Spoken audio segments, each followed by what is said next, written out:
So Mandala projects are monks come to the communities, and they do it a lot with schools actually in India, but they come to the States and they spend, sometimes it's up to 8 hours a day, usually 3 to 5 days, creating mandalas from chalk, really. It's like they literally lay it out in these, I guess, wooden beds. Let's take it back a step. What's a mandala? So mandala is a representation of many things. Actually, mandalas carry a lot of energy in them and frequency.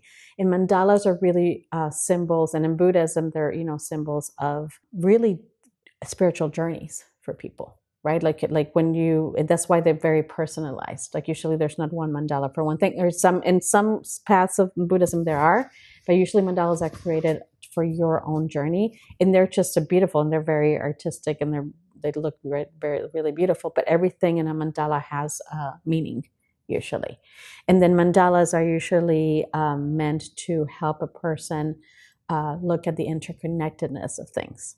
So that's what monks do, is they teach interconnectedness and impermanence, because when they do these mandalas on these wooden planks, for about 8 hours a day or whatever time of day, they turn out the most amazing works of art, right? And they're colorful and beautiful. And then they pick them up and they go to the closest body of water and they toss it. See, I say that and I want to something happens to me, because it's really hard to watch that. It's like these monks have sat in there barefoot on their knees doing this work, and then they just let it go. And they have absolutely, they're so detached from it that you never see humans in spaces like that act that way. Right. Because that's what they mainly practice for meditation, is detachment, right? So it's very powerful for kids to see that, and the kids freak out, I mean, they do. Like it's hard. It's not, it really does something to you, even your nervous system. Yeah, to create an art project so beautiful and then just let it like, melt. What do you mean? It's like, don't do it, right? Like people, there's videos of people begging the monks not to toss. It's really funny, but I mean, at the end of the day, it served its purpose in the present moment. So for me, it was the most mindful thing too to bring to a school, is like, because you stand and watch it, right? It's an experience.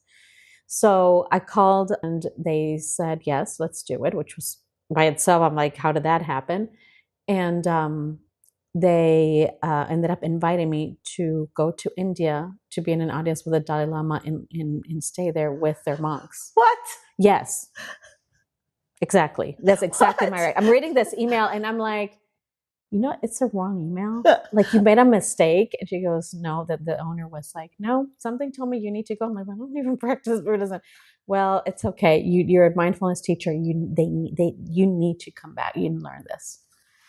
Ended up going 3 months to the Himalayas at Dalai Lama's monastery. In Dharamsala. In Dharamsala. And ended up living in like almost like they have these little like satellite monasteries around. So I ended up staying in one of them. And I mean, it was the most amazing. I mean, of course, we listened to Dalai Lama's teachings, but then he got very sick. So we ended up only really meeting him in his living room one time. I say only, and I'm being selfish. That was the most amazing thing. And but just truly, more than meeting the Dalai Lama, for me, the most transformational part of it is that it was experiencing mindfulness in every single thing that I observed and I did, right? Because it's contagious again. And bringing that back to the school. Because my promise was that I would bring it back.